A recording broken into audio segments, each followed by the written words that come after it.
जी हाँ मित्रों, तो आज है 18 जनवरी मंगलवार। यूपीएससी प्रीलिम्स को भी 4 महीने और 18 दिन ही बाकी है। मुद्दा है करंट अफेयर्स में जाने लायक चीज़ें क्या। पॉलिटी और इंटरनेशनल रिलेशन के कुछ समाचार थे, जैसे इलेक्शन को कब पोस्टपोन कर सकते हैं, जुडिशरी में आर्टिफिशियल इंटेलिजेंस का उपयोग, पारसियों की लास्ट राइट्स, मैरिटल रेप पर दिल्ली हाईकोर्ट ने क्या कहा। फिर डिप्लोमेसी करंट अफेयर्स में ये इंडिया पाकिस्तान, इंडिया जापान सब में इसकी बोल बच्चन के कुछ मुद्दे। So let start. First of all, polity सब टॉपिक इलेक्शन। क्या इलेक्शन कमीशन रैली बैन कर सकता है? जवाब है हाँ। रिप्रेजेंटेशन ऑफ पीपल्स एक्ट में उसको ऐसे पावर है, जैसे कोरोना में उसने ये अभी कहा है यूपी पंजाब के इलेक्शन में फिजिकल रैली ना हो। दूसरा प्रश्न, क्या इलेक्शन कमीशन इलेक्शन को पोस्टपोन कर सकता है? जवाब है हाँ, लेकिन वो जो विधानसभा या लोकसभा 5 साल में कार्यकाल खत्म होने वाला है तो उसके भीतर उसने इलेक्शन करवा देना पड़े। अगर आप चाहते हैं नहीं 6 ईयर 7 ईयर के बाद इलेक्शन है, तो वो काम तो सिर्फ और सिर्फ पार्लियामेंट करवा सकती। पार्लियामेंट चाहे तो ये लोकसभा विधानसभा का कार्यकाल टेन्योर 5 ईयर से ज़्यादा एक्सटेंड कर सकती है, but that is possible only in 2 situation. या तो युद्ध हो जाए या law and order machinery breakdown हो जाए। ऐसा विधानसभा के केस में कब किया गया था? आसाम, पंजाब, जम्मू कश्मीर की, जहाँ पर वो उग्रवाद आतंकवाद चल रहा था, तो 5 साल के बाद भी इलेक्शन करवाए थे, 6 साल 7 साल जो भी लंबा खींच लिया था। बाकी इलेक्शन कमीशन अपने आप में तो क्या कर सकता है, within 5 year of the term limit उसने वो इलेक्शन की चीज़ों को करना होगा। So such extension should not go beyond the date of the normal resolution of Lok Sabha और असेंबली। हाँ, लेकिन within that 5 year time frame अगर जरूरत पड़े तो थोड़ा देरी से वो करवा दे। फॉर एग्जाम्पल 1991 में लोकसभा इलेक्शन 3 हफ्ते के लिए डिले किया था क्योंकि राजीव गांधी की हत्या हुई थी। कोरोना में भी कुछ बाई इलेक्शन उपचुनाव डिले किए थे। अब ये सब हो रहा था, लेटेस्ट चर्चा में क्यों आया? वो ऐसा है कि पंजाब में विधानसभा चुनाव होने वाले थे 14 फरवरी को, लेकिन सब पॉलिटिकल पार्टीज ऐसा बोल रही थी कि इसी समय के दौरान शेड्यूल कास्ट पॉपुलेशन में से कई लोग वाराणसी यात्रा में जाएंगे क्योंकि गुरु रविदास जी की जयंती है 16 को, तो वो लोग फिर वोट नहीं कर पाएंगे। इसलिए इलेक्शन कमीशन ने पंजाब में जो इलेक्शन 14 को होने वाले थे उसको एक्सटेंड करके कि 20 फरवरी को करेंगे। तो ये सब एक मामला हुआ। फिर उसी में हिस्ट्री कल्चर में गुरु रविदास कौन थे? भक्ति मूवमेंट के साथ जुड़े थे। उन्होंने रविदासिया धर्म की स्थापना की थी और उनका जो जन्म स्थान है वो ये वाराणसी में बनारस हिंदू यूनिवर्सिटी के पास एक गांव में है। फिर बात करते हैं पॉलिटी और उसमें जुडिशरी, और मेंस में एक मुद्दा है e governance application for mains paper 2।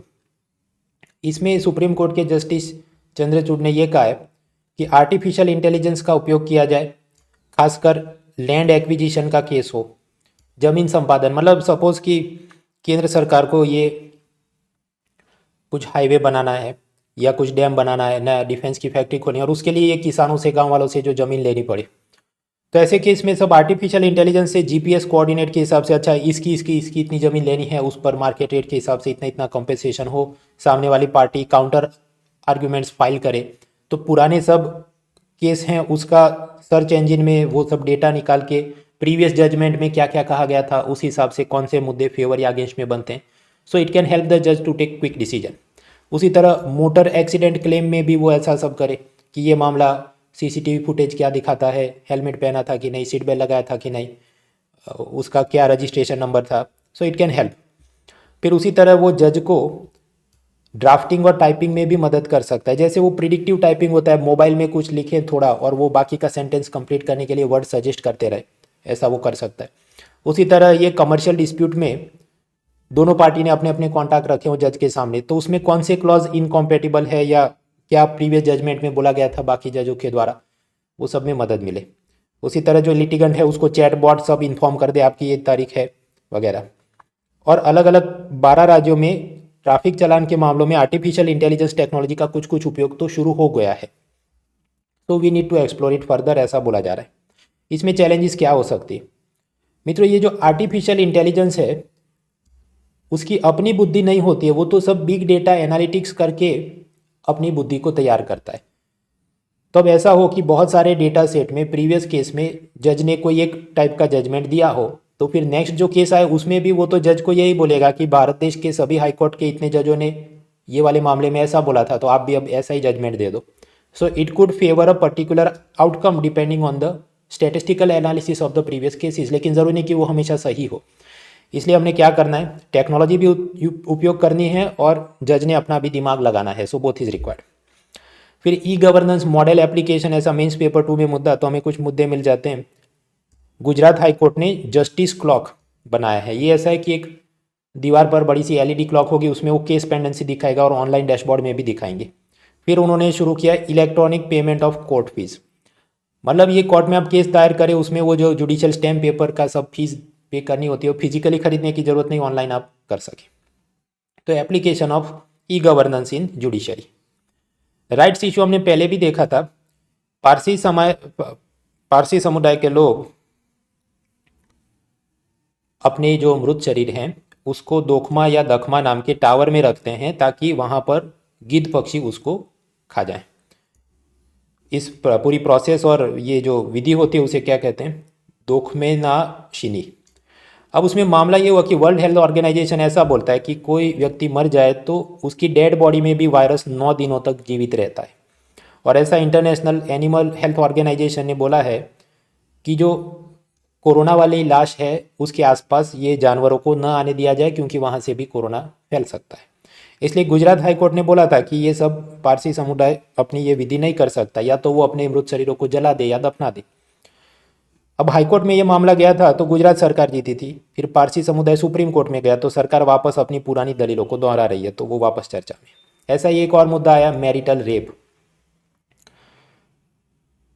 मतलब वैवाहिक बलात्कार, पति द्वारा पत्नी पर बलात्कार। अब भारतीय दंड संहिता, इंडियन पिनल कोड के हिसाब से it is not a crime. अब उसकी पिटीशन चल रही, तो सरकार का ये कहना है कि हाँ वो बराबर है, वो उसको वैवाहिक बलात्कार को अपराध न माना जाए, क्योंकि अगर हम ऐसा उसे क्रिमिनलाइज करेंगे तो शादियाँ टूटने के जोखिम बढ़ जाएंगे और कुछ बदमाश पत्नी और मायके वाले जो वो दहेज उत्पीड़न के जो प्रोविजन है उसको दुरुपयोग करते हैं, फर्जी केस फाइल करते हैं, उसी तरह वो पतियों को परेशान करने के लिए इधर भी सब फर्जी केस दायर करेंगे। और केंद्र सरकार का ये कहना है कि हम सारे क्रिमिनल लॉज को रिव्यू करके धीरे धीरे सुधारने वाले हैं, तो ये भी मामला जब आएगा तो धीरे धीरे विचार करेंगे। तो दिल्ली हाईकोर्ट ने थोड़ी नाराज़गी जताई है कि आप ये कह रहे हैं कि सारे क्रिमिनल लॉज को आप तो रिफॉर्म करेंगे, तो वो तो दशकों लग जाएंगे। तो इस पर आप अभी हाँ या ना में जवाब दीजिए कि आप वैवाहिक बलात्कार को आपराधिक मानते हैं कि नहीं। एक बात हुई। फिर कॉम्बेटिव फेडरलिज्म, झगड़ालू संघवाद, उसके और बहुत सारे मामले हम देख चुके थे। केंद्र सरकार और अलग अलग राज्यों के बीच क्या लड़ाई चल रही है, उसमें अब लेटेस्ट मामला क्या है। ये 26 जनवरी को जो झांकियाँ या टैबलू आते हैं, कौन डिसाइड करेगा?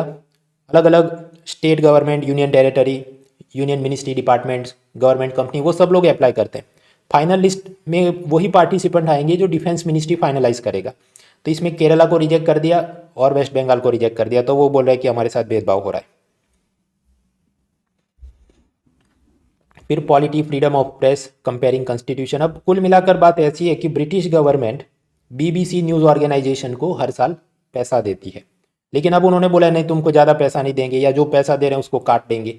ऑफिशियल कारण क्या दिखा है कि सरकार को कोरोना के चलते अभी टैक्स इनकम कम आ रही है, और कुछ ये बोले कि अनबायस्ड न्यूज़ नहीं दिखा रहे। अनऑफिशियल रीज़न क्या है, वो बोरिस जॉनसन ऐसा चाहता है कि वो मेरी भक्ति के समाचार आप दिखाओ, लेकिन BBC दिखा नहीं रहा है, तो उसको मज़ा नहीं आ रहा है। एनीवेज मित्रों, ये UPSC प्रीलिम्स के बाद होती है मेंस, और मेंस के अंदर जनरल स्टडीज़ पेपर 1 2 3 4 एथिक्स होता है, पेपर 3 होता है economy, agriculture, environment, science, tax, security. पिछले साल मतलब 2020 वाली साइकिल में पेपर 3 के सारे मॉडल आंसर जो जो पूछा गया था मैंने सॉल्व कर दिया। पेपर 2 का भी काफ़ी सारा इंटरनेशनल रिलेशन, वेलफेयर सॉल्व कर दिया था, थोड़ा बाकी था, लेकिन अभी मैं उसको छोड़ के आगे बढ़ रहा हूँ कि ये जो लेटेस्ट मेंस एग्ज़ाम हुई जनवरी 2022 में, उसके मेंस पेपर 3 को सॉल्व करेंगे। क्यों? अब 2020 का भी मैं सॉल्व कर सकता हूँ, लेकिन उसमें पेज व्यू खास आएंगे नहीं, और टीचर की इज्जत आजकल वो क्या पढ़ाता है उससे तो है ही नहीं, पेज व्यू आप लेके आओ तो ही आपकी इज्जत है। तो अभी मैं ये करने वाला हूँ कि UPSC मेंस पेपर 3 2021 जो कि जनवरी 2022 में हुआ था, उसमें इकोनॉमी के 65 मार्क के प्रश्न आए थे। बजट के पार्ट्स डिस्क्राइब करो, 2015 में GDP में क्या सुधार किए गए, कैलकुलेशन मेथड में वी शेप रिकवरी हुई है कि नहीं, इंफ्रास्ट्रक्चर इन्वेस्टमेंट करेंगे तो इंक्लूसिव ग्रोथ आएगा कि नहीं, उस पर सब अलग अलग चीज़ें पूछी गई। उसके क्या मॉडल आंसर हो सकते हैं, वो सब आज रात 9 बजे मैं फ्री लाइव क्लास करने वाला हूँ। You are welcome to attend it. और उसका रजिस्ट्रेशन लिंक डिस्क्रिप्शन में दिया है। फ्री अनलॉक कोड यूज़ करें moral.org। आगे बढ़ते हैं, international relation and some columns. अब जो कॉलम्स थे उसमें कुछ ये सब वैक्सीनेशन की एक कॉलम, फिर स्टेट ऑफ फॉरेस्ट रिपोर्ट उसकी सब बातें वो हमने देख ली, फिर नेचुरल फॉरेस्ट कम हो रहा है उसकी सब चिंता, फिर केरला में कोई बिशप था उसने किसी नन पे रेप किया और उसको फिर बाइज्जत बरी हो गया, ऐसा सब जो पूरा मामला चल रहा है उसकी कंट्रोवर्सी। अब उस पर आगे अगर जाता है सुप्रीम कोर्ट में और बड़ा जजमेंट आए तो हम देखते हैं। फिर एक कॉलम है इंडिया जापान रिलेशनशिप के बारे में।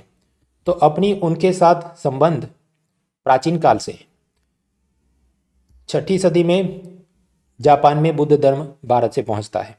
फिर भारत के एक बौद्ध संत बौद्धि सेना, उन्होंने उनके तोडाईजी मंदिर बौद्ध जो भी उनकी स्मारक मंदिर था वहाँ पर पूजा की थी। 19वीं सेंचुरी में मेजी रिस्टोरेशन के बाद जापान को अपनी इंडस्ट्री को एक्सपांड करना था, तो वो भारत से बहुत सारा ये सब कॉटन आयरन और इंपोर्ट करते थे। अपने नोबेल विजेता रविंद्रनाथ टैगोर और उनके भी ऐसे बड़े साहित्यकार के बीच काफ़ी दोस्ती थी। 1952 से हमने फॉर्मल डिप्लोमेटिक रिलेशन शुरू किए after the second world war. तो उस हिसाब से 2022 में 70 year anniversary of our formal diplomatic relation हो रही है, और उसका थीम क्या है कि अभी 100 साल और के लिए भी ऐसी अपनी चलती रहे, building a future for our सेंटिनेरियल।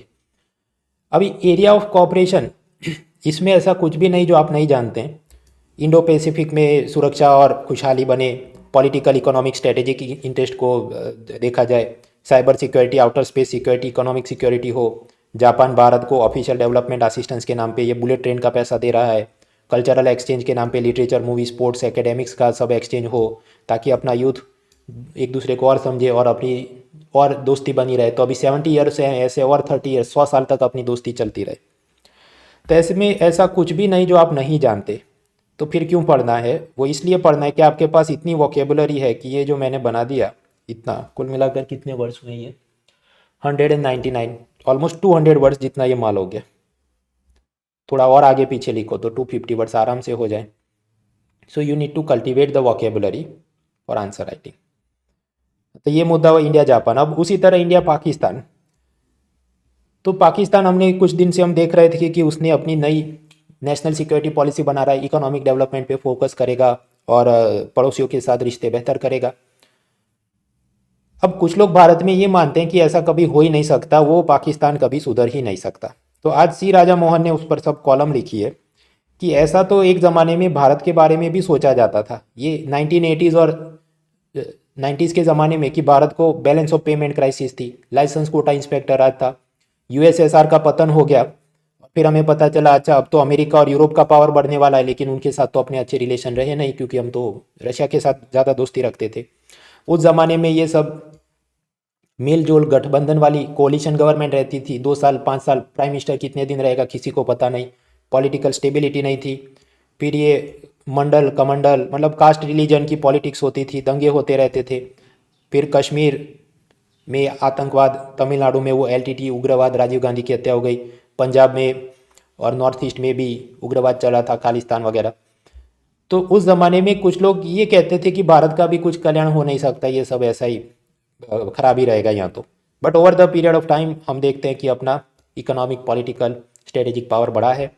और एशिया में हम लोग देखें, इंडिया का जीडीपी 2021 में करीब $3 ट्रिलियन से ज़्यादा, पाकिस्तान का जीडीपी $300 बिलियन भी नहीं है, तो हम उनसे 10 गुना ज़्यादा बढ़ गए। बांग्लादेश भी ठीक ठाक प्रगति कर रहा है, $350 बिलियन जीडीपी। और हमने देखा था कि कैसे 2026 तक में Bangladesh least develop country LDC status से बाहर निकल जाएगा। बांग्लादेश में भी एक ज़माने में ऐसी पॉलिटिकल इंस्टेबिलिटी रहती थी और लोग कहते थे उसका कल्याण हो नहीं सकता, लेकिन वो भी अब तो प्रोग्रेस कर रहा है। तो यानी कि पाकिस्तान भी प्रोग्रेस कर सकता है अगर वो ईमानदारी से उनके नेता सब काम करें। अब तक तो उन्होंने काम नहीं किया। 1980s और 90 में वो क्या सोचते थे पाकिस्तान वाले, वो ये सोचते थे कि कश्मीर भारत से चुरा लेंगे और अफगानिस्तान को अपना प्रोटेक्टरेट मतलब रक्षित राज्य बना देंगे, वो अपना गुलाम हो जाए। But neither of the ambition materialized, Kashmir उनको मिलेगा नहीं। और जहाँ तक बात है प्रोटेक्टरेट बनने की, तो पाकिस्तान खुद एक प्रोटेक्टरेट स्टेट बन गया है चीन का। वो ऐसे कि चाइना पाकिस्तान इकोनॉमिक कॉरिडोर के नाम पे जितना पैसा लोन में दिया वो रक्षित राज्य है, गुलाम राज्य है, कर्जे में डूब गया है। पाकिस्तान की अलग अलग सरकार और मिलिट्री टेररिस्ट एक्सट्रीमिस्ट को जो सपोर्ट करती थी, अब वही लोग पाकिस्तान में वो जो भी तहरीक तालिबान वगैरह पार्टी है उनकी पुलिस के सामने मशीन गन से गोलियां दाग देते। अमेरिका पहले पाकिस्तान को खुश रखने के लिए भारत को कहता था कि नहीं आप कश्मीर में समझौता करें, लेकिन अमेरिका अब ऐसा कोई पाकिस्तान का सपोर्ट नहीं करता, उसको इंडिया का सपोर्ट चाहिए क्योंकि चाइना को काउंटर करना चाहता है। तो ये सब देखते हुए अभी पाकिस्तान को भी समझ आ रहा है कि हम अलग हो गए हैं, दूसरे हमारी सपोर्ट नहीं कर रहे हैं, तो नेशनल पॉलिसी जो आई वो इकोनॉमिक डेवलपमेंट और अच्छे रिश्ते बने नेबर के साथ वो बात कर रहे हैं। तो ये जो राजा मोहन ने लिखा इसमें भी ऐसा नया कुछ नहीं जो आप नहीं जानते, तो फिर क्यों पढ़ना है, इसमें भी काउंट करो ना। क्या आप इतने वर्ड्स में सब बोल बच्चन कर सकते हो मेंस या इंटरव्यू में? ये हो गए करीब 284 वर्ड्स। 250 वर्ड का कुछ भी पूछे तो आराम से हम इसी में से असेंबल कर सकते हैं, इसलिए ये सब न्यूज़पेपर कॉलम देखने चाहिए। फिर एक्सप्लेन सीरीज में कुछ है कि अमेरिका के टेक्सास राज्य में वो कुछ सिनेगोग मतलब यहूदियों का जो मंदिर होता है, वहाँ किसी आतंकवादी ने हॉस्टेज सबको ले लिया और कहने लगा कि मुझे ये अमेरिका की जेल में कोई टेररिस्ट है आफिया सिद्दीकी, उससे मिलना है क्योंकि वो लेडी अलकायदा और डॉटर ऑफ पाकिस्तान है और मैं उसको मिलूंगा और मैं फिर वगैरह वगैरह जो भी, तो हम पढ़ने नहीं बैठेंगे। वो किधर गई और ये पाकिस्तान की वो जो भी न्यूक्लियर साइंटिस्ट थी या न्यूरो साइंटिस्ट थी और अफगानिस्तान में गई थी और उधर उसने मशीन गन ले ली थी और उसने गोली मारी थी उसको पेट में। पूरी लंबी चौड़ी एक्सप्लेन सीरीज जो इसने लिखी है इंडियन एक्सप्रेस वाले ने, कुछ नहीं पढ़ेंगे अपना रूल 5 वायलेट हो जाएगा। एक था tiger James bond, news not important. फिर दूसरी भी एक explain series space tech. America का एक स्पेस स्टेशन था स्काईलैब 70s के ज़माने में, उसमें कुछ प्रॉब्लम आया और वो वापस ज़मीन पे गिर गया, लेकिन उसमें कोई मरा नहीं था क्योंकि आप जानते हैं कोई ऐसी चीज़ एस्ट्रॉयड वगैरह एटमॉस्फेयर में आती है तो उस पर जो फ्रिक्शन होता है उसके चलते उसके छोटे छोटे बारीक बारीक टुकड़े हो जाते हैं। अब उस ज़माने में वो सब उसके उदाहरण दिए जाते थे कि ये तो फेल हो गया और गिर गया और उसको कुछ पता नहीं XYZ। तो अभी यूपी इलेक्शन में भी उसको याद कर रहे हैं, तो एक्सप्लेन सीरीज लेकिन बहुत काम की नहीं लगती। साइंस टेक कोरोना में यूरोप में अब ट्विंडेमिक का खतरा है। ट्विंडेमिक मतलब दो चीज़ का खतरा है, इन्फ्लुएंजा भी बढ़ रहा है और कोरोना भी बढ़ रहा है। ग्रीस जिसकी राजधानी है एथेंस, उसने ये कहा सीनियर सिटीजन वैक्सीन नहीं लेगा तो 50 यूरो का फाइन लगाएंगे, मतलब कंपलसरी वैक्सीनेशन। फिर एथिक्स में एक मुद्दा है compassion for the weaker section. उसमें अमेरिका की ट्रेजरी सेक्रेटरी जेनेट येलेन ने यह कहा कि अमेरिकी अर्थतंत्र ने कभी भी अश्वेतों की मदद के लिए निष्पक्ष रूप से काम नहीं किया। वो ऐसा कि कोई ब्लैक पर्सन को बैंक से लोन लेना हो तो वो जाए तो वो उस पर हमेशा ज़्यादा, तुम्हारा तो रिस्क ज़्यादा है तो 15% ब्याज मांगे, जबकि कोई वाइट पर्सन लोन लेने जाए तो उसको 10% में दे देंगे ब्याज, क्योंकि तुम तो वाइट पर्सन हो so you are a reliable person. उसी तरह उसे जो भी कोई जॉब बिजनेस शुरू करना हो हर जगह हमेशा black person and other persons of colour they have been faced this type of biased behaviour. तो वो उसका कहना है, वो डिपेंड करता है, अपने को कुछ लिखना हो कहीं पर रेसिज्म के बारे में या भेदभाव के बारे में, यू कैन कोट इट। फिर पॉपुलेशन और चाइना का बर्थ रेट वगैरह गिर रहा है, उसके डेटा आया, वो तो खैर उससे भारत को क्या असर हम पहले ही पढ़ चुके हैं, तो देख लेना पुरानी चीज़। फिर वर्ल्ड इकोनॉमिक फोरम जो मशहूर है अपनी डावोस समिट के लिए, लेकिन अभी ऑनलाइन हो रहा है कोरोना के चलते, तो प्राइम मिनिस्टर मोदी ने वहाँ पर वर्चुअल एड्रेस किया। अब उसमें क्या बोला, वही सब ये जो डूइंग बिजनेस और स्टार्टअप और क्लाइमेट चेंज और क्रिप्टो करेंसी सब लिखा है, पढ़ लेना, निबंध में लिखने के लिए चिकनी चुपड़ी बातें। साइंस में और क्या, सेबी ने कुछ दिन पहले इन्वेस्टर चार्टर बनाया था, वो हमने देख लिया था कि सब ये निवेशकों के हितों की रक्षा हो, उसका अधिकार पत्र इतने टाइम में तुमको जस्टिस मिल जाएगा। अब वो उसको और बेहतर करेंगे ऐसी बात कर रहे हैं, तो हाँ तो करने दो, फिर हम अगले साल मतलब इसी साल 2022 की Win22 सीरीज में देखेंगे। उसी तरह बजट टैक्सेशन में बात हो रही है कि ये बैंक वाले ये बोल रहे हैं कि 5 साल की फिक्स डिपॉजिट पर जो इनकम टैक्स का लाभ मिलता है वो 3 साल के ऊपर भी मिले, और equity linked saving scheme ELSS में जो इनकम टैक्स के फायदे हैं वही वाले बैंक डिपॉजिट को मिले। तो उसको करने दो, सरकार अगर करेगी तो हम पढ़ेंगे, वरना सेंस बनती नहीं। ऐसी तो हर एक इंडस्ट्री की अपनी डिमांड होती है। इंफ्रास्ट्रक्चर में 5G टेक्नोलॉजी, उसमें वो लो मीडियम और हाई बैंड में किसका कवरेज है या ज़्यादा, किसकी स्पीड ज़्यादा, वो हम पढ़ चुके हैं। मामला ये है कि अमेरिकन एयरलाइन कंपनी के CEO 5G टेक्नोलॉजी का विरोध कर रहे हैं। उनका ये कहना है कि हमारी एयरलाइन की जो कम्युनिकेशन टेक्नोलॉजी है उसके सिग्नल के साथ 5G इंटरफियर करेगा और एयर ट्रैफिक में सब जोखिम हो सकता है। फिर पर्सन इन न्यूज़ में बिरजू महाराज कथक के वो बहुत मशहूर थे, ओरिजिनल नाम था ब्रिज मोहन नाथ मिश्रा, लखनऊ में पैदा हुए कथक डांसर, उनको संगीत नाटक अकादमी अवार्ड भी मिला था और पद्म विभूषण अवार्ड भी मिला था। उनका हुआ देहांत। और उसी तरह गोवा की एक ऑथर मारिया अरोरा कॉन्टो, उनको भी पद्मश्री मिला था और देहांत हुआ। तो ये था आज का न्यूज़पेपर। तैयार हो जाइए रात 9 बजे मेंस मॉडल आंसर राइटिंग की अपनी फ्री लेक्चर के लिए, जिसका लिंक सब डिस्क्रिप्शन में है। फ्री अनलॉक कोड यूज़ करें monal.org। So see you next time.